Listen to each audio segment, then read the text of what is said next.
Bayer Leverkusen won, Arsenal won in the Champions League round of 16. This is the first leg. I predicted an Arsenal win. I said Arsenal should win this 2-1 at least or 3-1. But if you saw my video, I'm sure you were thinking, I am not that confident. I felt confident in winning, actually, because I thought, I'm so used to winning in the Champions League. And then reality comes. We did not take advantage of our chances. And it was crazy. It was an early kickoff as well. I should have really known what was going to happen because the admin for Bayer Leverkusen has been at it, laughing at our corners, doing everything. Make matters worse, we concede straight from a corner. The only thing that I didn't like about it is this Andrich guy should have been sent off early in the first half for two poor challenges, one on Gabriel and the other one on Martinelli, I think. He should have been sent off, but he got given a stern warning, but he was so pumped up. And then Arsenal, we ended up equalizing from a penalty. Kai Havertz, former Bayer Leverkusen player, thingy. So let's have a look. Let's go through these Arsenal guys, how they did tonight, because a lot of people are very disappointed with that. But I think after seeing the games that have happened after the game, after our game, I think a lot of people are just like, yeah, that's not too bad. Because the English sides have been humiliated tonight. Humiliated. It's been terrible. So in Go Raya, how did he do? He was let down, I think, personally, on that on the goal that we conceded. First of all, it came straight from kickoff. He had to have a spectacular save, and I've heard Arteta say that despite showing the players three different ways, the way that they do their kickoffs by Leverkusen, we're still caught out. Great save by Ryan. I'm thinking, come on, let's dig in. Back post, Eze goes down, should have really been a foul, but it would have been a soft foul. Header, back post, and it's back. It's in. Andrich scores. And that's the way it happens. The guy who shouldn't even be on the field, he scores. But you see, what you'll notice is nobody else. No one is going to mention that guy should not have been on the field. And like how they'll talk about our penalty, which was a penalty. There was contact there. Like the pace at which Madueke was running, any slight bit of contact, you go down. But the thing is, for you not to consider that penalty, you need to make sure you let him run and let him do whatever he does. Otherwise, if you touch him in any small way, you are impeding his progress, and it is straight penalty. I am fed up of Arsenal fans who are actually trying to say and agree with all the detractors to say it wasn't a penalty. You are so used to not getting any decisions for years and years and years that when you get a correct decision, you can't even recognize it. That's just how it is. And the thing is, a lot of Arsenal fans, and I think a lot of football fans, you watch highlights of games. You don't watch full games. You don't even know how to analyze a player's contribution because you just watch highlights and then you ignore all the essential bits of play that happened in between. Regardless, my rant, let's go. Back four. Jurriën Timber, how did he do? Jurriën Timber was playing everywhere on the pitch. Effectively, not great. He, in fact, I could see early in the game, there was a huge on his side because he kept flying, further down than he should have been and leaving gaps. But Saliba and Big Gabi did a great job of trying to contain it. On the wing, the problem came with trying to handle this little boy, Christian Kofane. He's Cameroonian. I saw him at the African Nations Cup. He was a complete menace. Plays for Cameroon. Complete little menace. And he absolutely cooked Big Gabi in that first half. Did you see how he handled Big Gabi and how he had Saliba hanging onto him, basically trying to stop him? He is incredible. He is strong. And honestly, he's so impressive. Really great boy to watch. Loved it. Nkapie, for me, absolutely not his best performance, but we did not see any leakage on his side. How many times did you see anything come from his side in terms of exploitation? There was nothing. In fact, that is how come Declan Rice was even able to cross over to the left, try to get some balls in from that side, because that side, left back side, was locked down. Nkapie was doing his thing. Let's talk about Declan Rice and his best friend, Martin Zubimendi, who is not my best friend once again this week. Declan Rice is being, I don't want to say it because I don't want to sound negative about Arsenal players, but it's not fair on Declan Rice that he is having to work double what he had to work last season just to keep the momentum going. Martin Zubimendi seems, like the back passes, he gets the ball, he wants to pass it back, even in danger. He is actually going to be Arteta's. It's basically Arteta, if he wants to lose every trophy that he's in the running for, he is going to maintain Martin Zubimendi's role the way it is. This guy is not adding anything to us offensively. Defensively, he's also a slight liability. And the problem with this is he is pretty good, but we have gone now past that pretty good stage. Last season, 2 seasons ago, I would have been happy with his contribution. But we have seen for 3 seasons that you cannot be just good, because if you are just basic good, Man City are on your neck and you are absolutely cooked. So that is why I think I don't really appreciate Martin Zubimendi the way he is. I want more from him. Let us go up and talk about my best friend, my baby boy, Bukayo Saka. Bukayo Saka, we have been warned by everybody not to come after you, my darling. Apparently, we shouldn't come after you because, you've carried the team for many years, blah, blah, blah, blah. But this is not coming after you. This is just plain old analysis. Today, you could not do anything right. And there are games like that. You looked in the channel, you were looking serious, like you're going to do something. But yeah, Bukayo Saka doesn't need to be stressing himself out. He's coming back from a long injury. I completely understand. But at the moment, starting him instead of Noni Madueke is dumber than hell. So dumb. Arteta, please, you need to stop your favorite bro thing. We know Saka is Arsenal. Saka is Arsenal. He is our link to everything that's beautiful about our club as we are transitioning into our next phase. But at the moment, Saka is not probably in that form yet. He has not earned his place back from Noni Madueke. Play Noni. Let Saka build himself in. Come on as subs. Let him change games. Over 3-4 games, 5 games, in fact. Because right now, this evening, he was complete liability. No, he wasn't.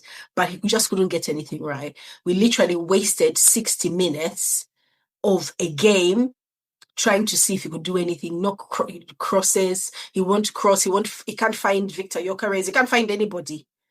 And we've seen it for a long time. So yeah, sort that out.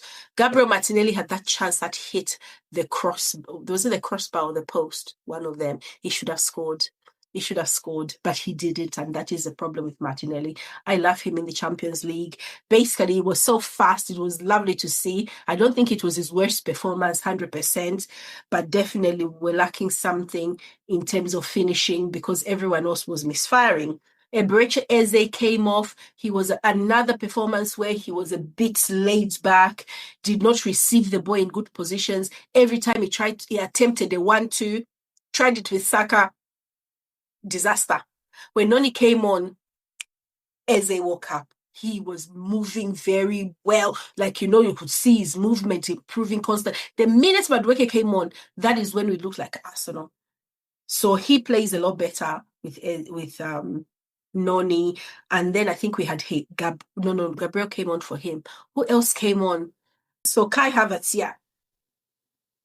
So Kai Havertz came, but yeah, it was pretty good. I sort of enjoyed his performance after Noni came on, even if it was short-lived. But yeah, the 1-2s don't work unless you are playing with certain players, and it just didn't work when he tried it with Saka. They don't understand each other. And I think Saka has got this thing where you've got these other England internationals that have come in. I need to be the one who is the best, and it's really clouding his judgment, isn't he? This is not an attack on Saka, by the way. He is Mr. Arsenal, but he needs to earn his way back in. That's for the good of the team and that's for the good of Saka, because he will lose his confidence if we keep basically forcing him into the lineup. Stop doing that. Gyökeres had a performance. I think he had a shot on target, but his performance was not absolutely. He was holding the ball up very well, did not receive the. Gyökeres, to utilize him, you need to play on their counter. absorb pressure, try and get the ball in behind the players, get him. You cannot just let him try and find spaces in very tight space. At some point, Bayer Leverkusen had a back six. How is he supposed to find space there, especially when you're playing somebody like Saka, who can't really who's not crossing the ball very well. He had some chances where he ran down to the touchline and tried to cross it in, and it was blocked very easily. But Noni Madueke cooked them. Guys, Noni Madueke is direct. And I know, me from the beginning, I've been Noni in, 100%. I've recognized his talent and I've recognized that is something Arsenal don't have. You need to watch full games. It's not all about the 2 chances that Saka is going to create. You need to make sure that if that defender, the left back for Bayer Leverkusen had been facing Noni for 60 minutes, he would have lost the will to live. Then you bring Saka on. Saka would have finished them at that point, because they'd have 2 people needing to cover for Saka. So that is how we should be thinking about it.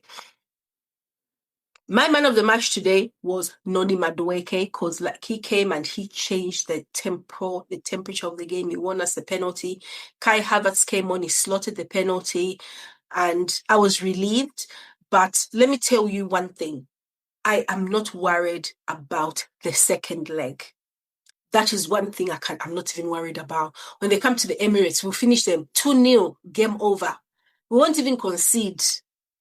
I'm not worried. Arteta is going to do it, but we've got a problem as Arsenal because we are tired. We are playing every game. We are tired, and we need to find some fitness somewhere. We need a new lease on life. A new lease on life or a new lease of life. We need a new lease, basically. Those guys are getting to the end. We've still got how many games? We've got 8 in the Premier League. Carabao Cup, that's 9. Potentially 3 more, 12 games to go in the next 2.5 months. The fact is, we are tired.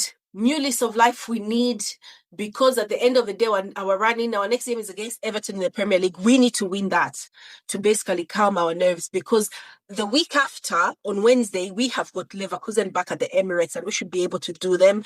It's just a lineup that is important. We can make some changes. I hope Ben White is fit for them, because I reckon Jurriën Timber needs a rest. And Jurriën Timber, even if we play Mosquera, it's better than Jurriën Timber. We might not have that attacking flair, but he needs to sort out Rice and Zubimendi in that thing. They are not adding anything more. What if we could get one of them to be a lot more creative than they are, at least to bridge that bridge to because they're just blocks. They're not bridges. So when the ball comes from our defense or our keeper, it should really go to Zubimendi. Zubimendi finds a beautiful pass. But there isn't, because from Zubimendi, he will go to Zubimendi, he'll go to Saliba, Gabriel, Hinkapie will try and run down. And then it will get blocked, then it will go back. And then Timber, you'll find, is in God knows where, trying to look for opportunities. But literally, we need somebody where Zubimendi is playing, who can get the ball at least 3-4 times in key points of the match, get the ball and make cut through that midfield and get the ball to the third half of the pitch. That's what we need. And oh my gosh. That was the Arsenal game. We drew 1-1, and sad times. It's not sad, it's okay, but let's have a look at how the other guys did. If you thought Arsenal had problems tonight, hey, let me tell you. So the other games, Bodø Glimt 3, Sporting Lisbon 0. Bodø Glimt, yeah. And this is the team we'll be playing if we qualify. These guys can beat us. I'm not joking. And then Paris Saint-Germain beat Chelsea 5-2. Real Madrid beat Manchester City 3-0. and unbelievable. I watched this game. I watched both. I watched the Real Madrid game and I watched the PSG game. Valverde hat-trick. Vini missed a sitter. Manchester City were impotent. Haaland was dead. Doku was doing his best Martinelli impression, and basically no end to his crazy moves and whatever. But this time, Real Madrid were absolutely majestic, and they'll be going to the Etihad and try. They should have got the fourth, really, because you know what?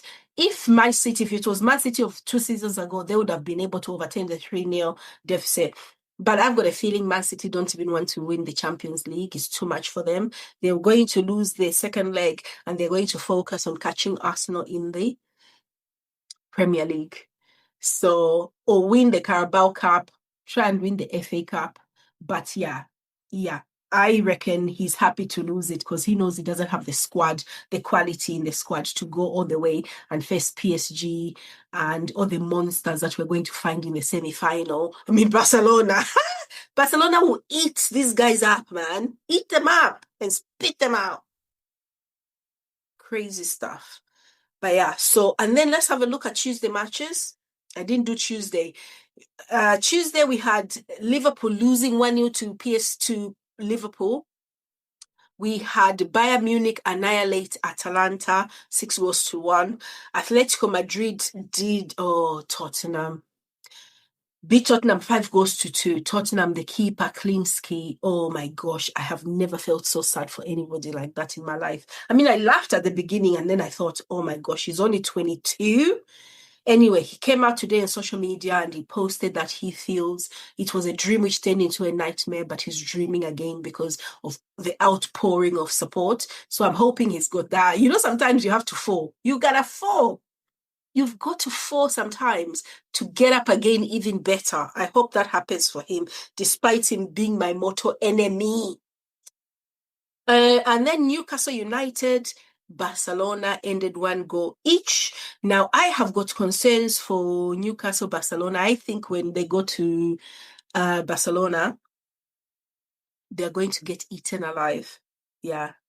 Because they're aggressive, but I think Barcelona are going to be ready for them and they'll prepare adequately. Tottenham are dead in the water. Atalanta are dead. That is why I wanted to play at. By the way, didn't I say before the draw I wanted Atalanta instead of these Germans? You know, for a reason, because Arsenal, can play German teams quite easily. Give us a team from Germany. Hey, we can play Italian teams. We cannot play German teams comfortably. We always struggle. Look at what they used to do to us back in the days with the Bayern Munich. It's the same concept. But yeah, so that is it. And then of course today's games went on like I've said. My predictions were way off for almost everything. I think I had Arsenal to win. I had Bodø Glimt Sporting as a draw. And Bodø have won 3-0. But I'll keep trying and we'll go from there. Guys, thank you so much for joining me and watching this show. I will be talking to you very soon, but please do not forget to like and subscribe and all the good things. See you later. Bye-bye.